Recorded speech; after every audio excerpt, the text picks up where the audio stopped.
Thank you. Well, thanks for being here. Resisting till the very last one. It's actually an honor to be the last one. And thanks to Vlad and the other organizers, of course, of NDR. So yes, we're here to talk about MLOps. So if you have no idea what that is, hopefully you will by the end of the session. And really this is meant more as an intro. So kind of if you're coming more from a data science background, it's meant as an intro to what DevOps in general is and how you can apply that in machine learning. If you're coming more from a software development background, that's kind of trying to highlight the differences with what you might be already used to, again, just for pure software. But before that, I'm Gianluca. I'm Italian, though been in London for more time than I care to count. I'm at Microsoft data scientist. Such advanced technology. Beautiful. I'm a data scientist at Microsoft in a team called Azure Cat. Azure being the cloud offering, as you probably know. Cat is customer advisory team, I think. What we do is go out to customers and build solutions for them or with them. There's a lot of debate about that. But help them use Azure, particularly regarding machine learning and AI. I also do some training on the side, mostly in London and around the world every now and again. So that's me. And as I said, today we're talking about MLOps, so we'll define all of that, but really this is a series of mistakes that I made over the last few years, and I hope not to make again, and I hope my customers will not make again. I've seen a lot of these things being reinvented multiple times, so my hope is that by kind of diffusing them, you won't make the same mistakes. And in terms of where I've seen this go wrong, I've built a few things over the last few years. I did high-frequency sports betting, which was an interesting one for a year or so. This was before Microsoft, by the way, in case you're wondering.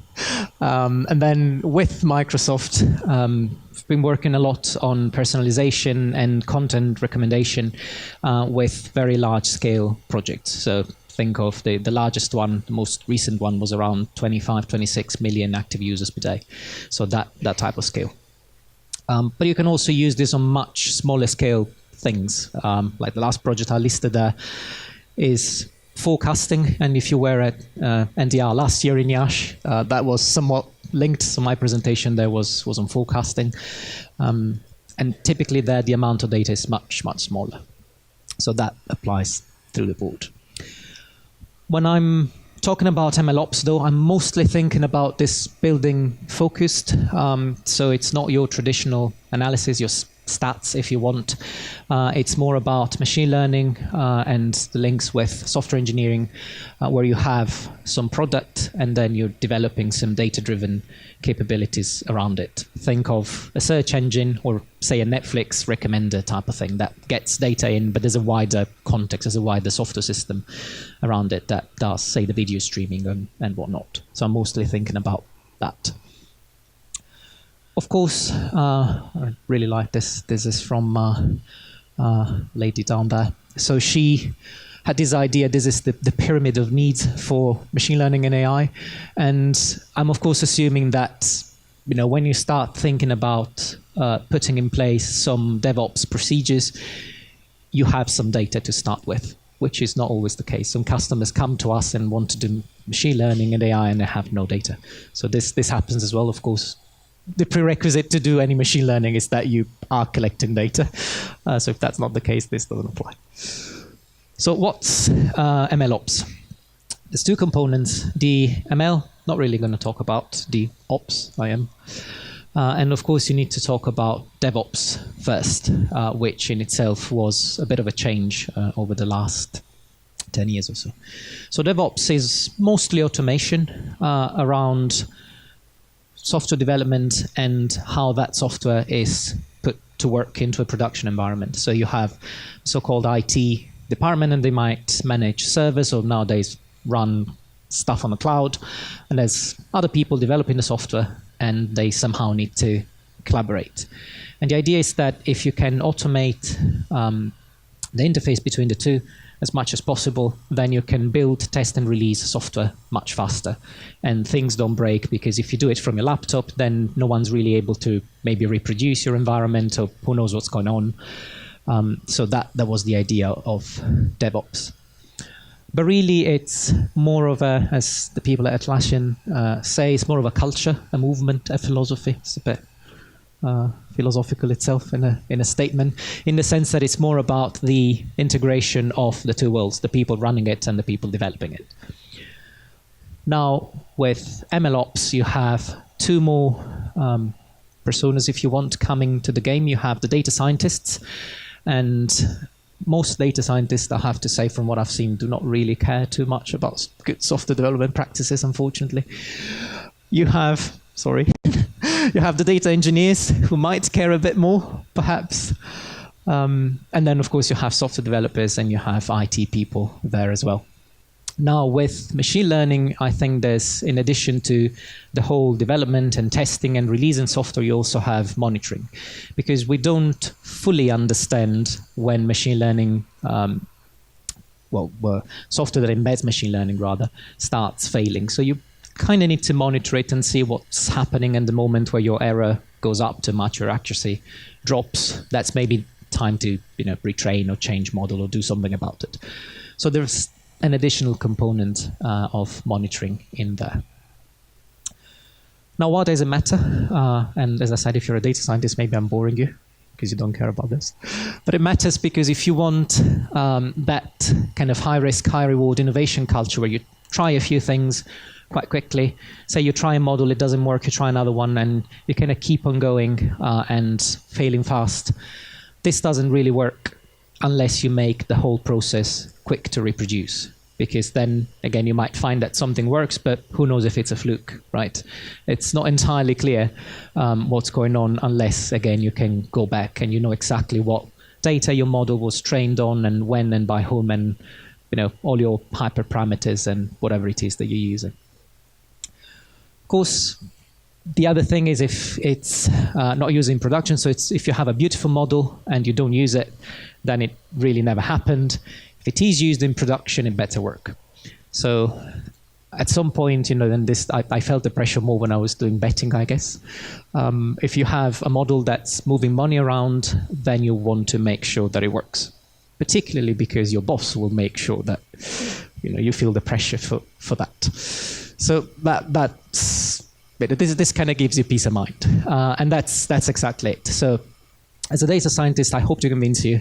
It is hard because it's not part of, I guess, the data science competencies, but it does pay off in terms of peace of mind, mostly. And once the infrastructure is in place, it allows you to shift the focus more on the interesting tasks, which is perhaps the modeling. As a software engineer is probably something you're already doing. There's some differences with ML that we'll cover, but it also brings you closer to the data science team, and we're all cool people, so that's an excellent thing. So if you think of the data science workflow, where you kind of start, typically you have some research question, as I call it, which could be your problem, right? I want to build a recommender system, something like that. Then you get some data, do some data exploration, at some point come up with a model which might not be great, and then you need to put it into a production system. So you might think to yourself, well, okay, MLOps is all about that, because there's nothing else, right? That's the putting into production part. But I argue that that's actually incorrect. It actually includes obtaining the data, modeling, and then making sure that all of this works as is integrated into one whole. So we're going to call the three of them. And I'm going to call them by slightly different names. So you have kind of three steps, I guess. ETL is the first one. That's the data in part. Model development we're not really going to talk about because this is not a data science talk, right? And model training is more interesting because we need to somehow link it back to how the data comes in. That's right. And then, of course, we need to productionize it and make it available to the wider software system. So that's what we're going to be talking about. And we're going to start with getting data in, because that's, of course, how everything starts. So ETL is a bit of an old-fashioned term, I guess, for extract, transform, load. Idea is you have a lot of data sources, and you might transform them, you might join them. Say you have two different data sources and you join them on some shared column, hopefully. And then the final data set that you get out of this is loaded back somewhere, right? It might be a Parquet file in some S3 bucket or blob storage, I should say. It could be SQL databases, it could be anything. But the idea is that you have raw data, and then on the other side of the ETL, you have the data that the model uses and sees. So that's where most of the alchemy occurs, because all the feature engineering happens here, all the good stuff happens here. And of course, you need to know what that is about, right? You need to have some domain knowledge. You have to have explored the data before you can do this properly. And sometimes, of course, you'll go back and redo it and fix bugs and change things. Many things can go wrong here. You might assume, and again, thinking of automating this, if you have a constant stream of data coming in, you need to make sure that transformations are the same. The best example I have of this was, again, going back to the trading. At some point, someone, that shall remain unnamed, decided to switch a binary label that was 0, 1 to true-false, as in the strings true-false. And this created a lot of issues because suddenly everything was false. And so, there can be issues even just if you have data coming in and someone makes changes. So you want to catch this as quickly as possible. Same goes if you have external data sources, say you're calling APIs, you need to make sure that the API calls return the same thing consistently. So you need some level of assurance around that. Then I said we weren't really going to talk about model development, but actually we are just very quickly. And Vlad already did AutoML earlier, so that's fine. I was going to talk about that a bit, but that's covered. There's a couple of things which I find are interesting, and these are more recent development, right, compared to what you might already have been doing. One is hyperparameter tuning, and the other one is AutoML. Again, I'm not going to spend too much time on it because you've seen it already. But there's a few things to keep in mind when you're modeling. The first one is the choice of programming language, and this is not a Python versus R discussion, because you should probably use Python anyway. Just being honest, I've used R all my life, and then, this is more of a, if you have, say, a large data set, maybe you're using Spark, and then you have some component written effectively in Java with Python interfaces. There's a lot of different moving parts in there. Another thing is versioning. And again, if you're training models multiple times, you probably want to be able to roll back. And you want to be able to go back in time and say, well, on that day we were running version 3 of the model, and now we're running version 5, which doesn't work. So what's changed? So that's important. And with this goes performance tracking. So even just knowing what happens, say you're training your model accuracy or root mean squared error, whatever it is that you're interested in across different runs, is something which is quite useful. And I need to have a little bit of shameless advertising from my employer. So Microsoft has released as part of machine learning service this kind of thing, which is effectively just a fancy widget where you can plot stuff. So you could do this, you could do this in a Jupyter notebook, but then this is stored in the cloud, and of course we all know that's better. So somehow this is better because there's a database and you can search different runs. You can make some cool stuff with this. But for that, you also need to switch to the dark theme of the portal. Someone actually asked, he saw the dark themed ones and asked, how did you make this? Like, this is just the Azure portal with the dark theme. Looks cool. On the note, there's something when you're tracking metrics, and this is a bit of an interlude if you want. But there is an issue with having a system, let's say that you have that Netflix recommender, and you train it offline, and maybe you track some metric, right? It could be your model accuracy or some fancy combination of precision and recall. And somehow that's your offline metric. So you run this on some data they've collected, and it's sitting there, historical data. But then you put that system into production, and suddenly you have online metrics, which is, do the users actually click and watch the movies that you recommend them? So those are the online metrics. And this link is quite tenuous very often. So you have some data, and you might optimize your model for that, but then who knows what happens once you actually give it to users to interact with.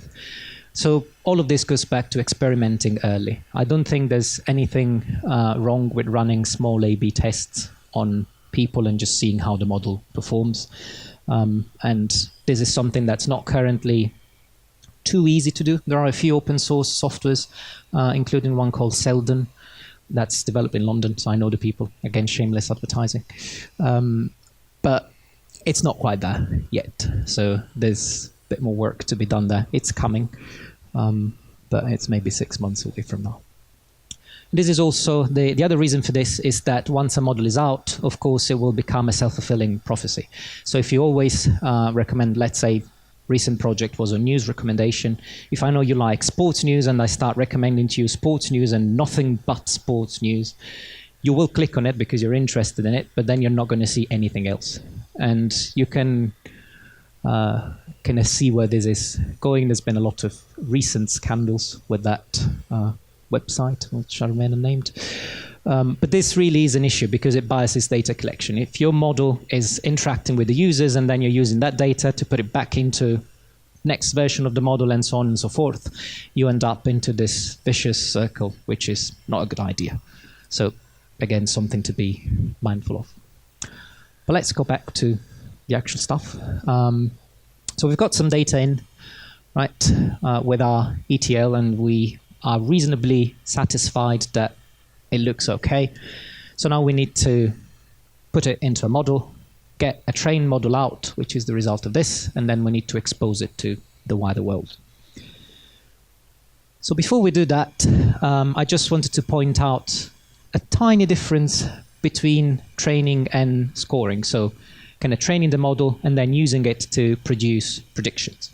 So when you train a model, typically, not always, you can do online training, but typically you have historical data, so there's a data set sitting somewhere, and the training process is that arrow there that transforms your data into a model. And you can run this on a schedule, so you can run it once a day, once every few hours, depending on your frequency of updates, once every week. But the main point is that this happens as a batch job. So data in, model out, and that's it. Now, in scoring, what happens is that you take that model from up there, plus new data, and you produce some predictions. Now, the new data might not always come into this format. So it's not always CSV files, basically. Sometimes you need to respond in real time, which is a little bit more challenging because, let's say, another recent project, user types something in a search bar, and this sends a request to the backend. That needs to run the ML model in 10 milliseconds and respond back. That's, of course, very different from loading a CSV file in a notebook in terms of what's going to happen if you fail in the 10 millisecond window that you're given. So you can also have this online scoring. And I've tried to kind of classify them in order of how online or how real-time they are, if you want. You can go from offline. I'll produce a bunch of predictions, which you could also do. Let's say I know which movies you watched, going back to the Netflix example, and I'm going to produce a list of 100 movies that you might be interested in watching, and I'm going to do this once a day because you're not going to watch 100 movies in a day anyway, so that's good enough. You could use queues. You could use something like a REST API, which is something which that I was doing in that search example. This again becomes a little bit more painful because now the model needs to respond relatively quickly. So suddenly you have latency requirements, and that's more difficult. And of course you have something which we saw in some of the presentations earlier. You can also run models on the edge, so you can run them on devices, you can run them on mobile phones, and they of course need to be exported somehow from where you were training them, probably not training a neural network on a phone, maybe one day. But that needs to be exported and transferred onto, say, a mobile phone and then run from there. Things to keep in mind, of course, the throughput, latency requirements. When the customer comes to you and says, I have 25 million users, that makes you, of course, that comes on the day before the delivery. You also have, going back to that languages, there's this impedance mismatch. I find it's quite easy if you have a lot of data to just use Spark. Well, I wouldn't say quite easy, but relatively easy to use Spark or some other big data libraries to train huge models. But then how do you take that out of a world where, in Spark, a SQL query takes 10 minutes? So they don't really care too much for latency, but you might.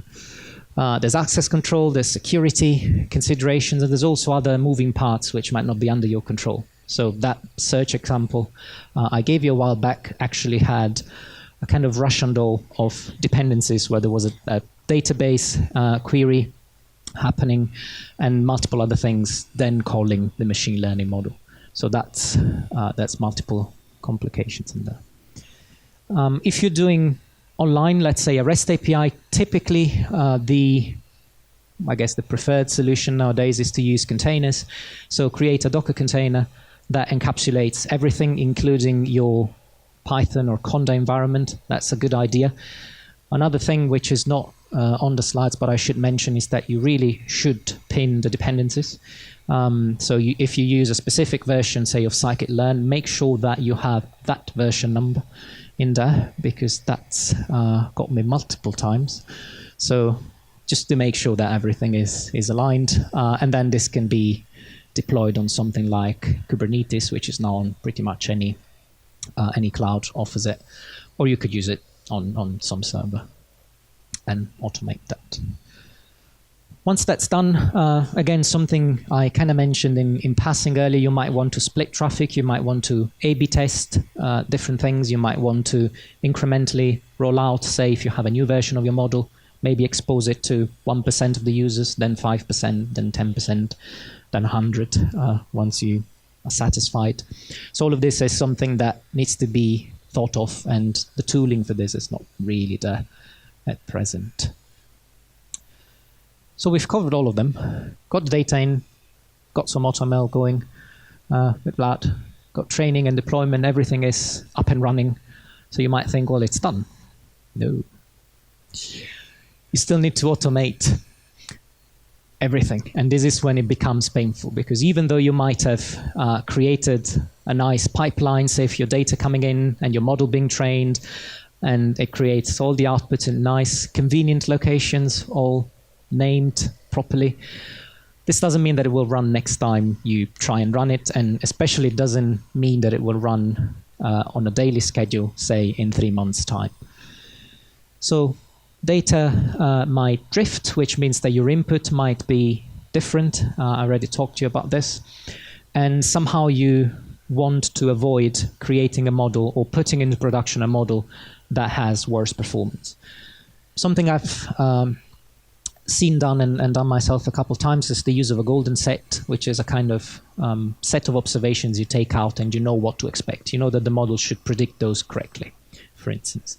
So if your newly trained model doesn't predict them correctly, you know it's crap and you can avoid deploying it automatically, which is probably a good idea. But the essence of this is monitoring. So the number one thing, and I think this is the number one thing you learn from computer science, is that you should log everything, because storage is cheap, and so just create logs of everything. Which means data coming in, performance, which can both be the statistical performance, the model accuracy, again, or it could be the performance of the serving architecture. It's taking 15 milliseconds on average, but then how long is it taking to respond, at the 99th percentile. Any anomaly detection, alerting. We had a nice system set up that alerted us at some point that a database had been deleted, for instance. So it kind of stops things from going too bad. And also fallback mechanisms, because of course your ML system might fail randomly, as computers have this sort of tendency to fail, especially Microsoft products. And just being honest. And you need to somehow think what's going to happen, right? If the recommender is unable to recommend movies to the users, what you're going to show on the website. You cannot have an empty website, so you somehow need something there, and that's something that needs to be thought of. In terms of monitoring, again, shameless plug for Microsoft. This is application insights, so you can create nice looking dashboards, still not the dark theme, but getting there, where you can monitor your latency. You can also monitor the accuracy of the model as you get as it gets retrained every day or something like that. So that's always something you can somehow monitor at a glance. And now we're done. But there's another but. The second time I'm using this trick, I know it's getting old. Then you need to do it again.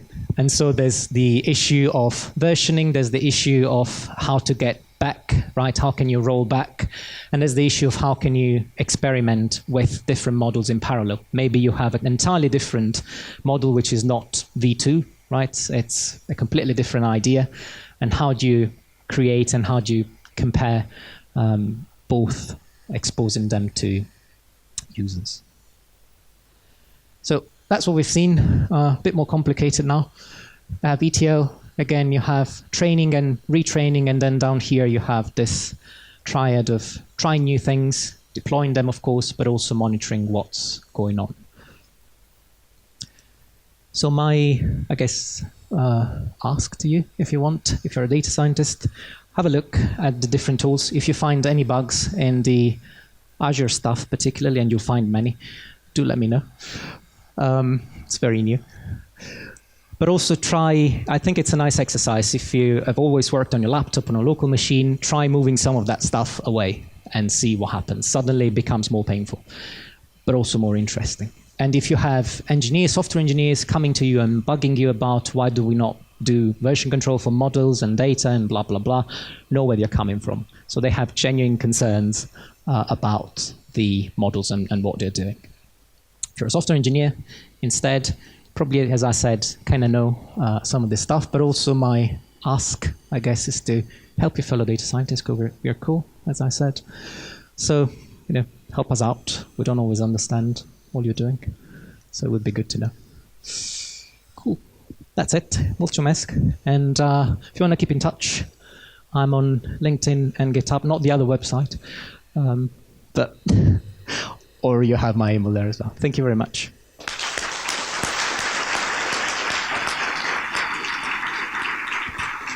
Thank you, Gianluca. Does anybody have any questions?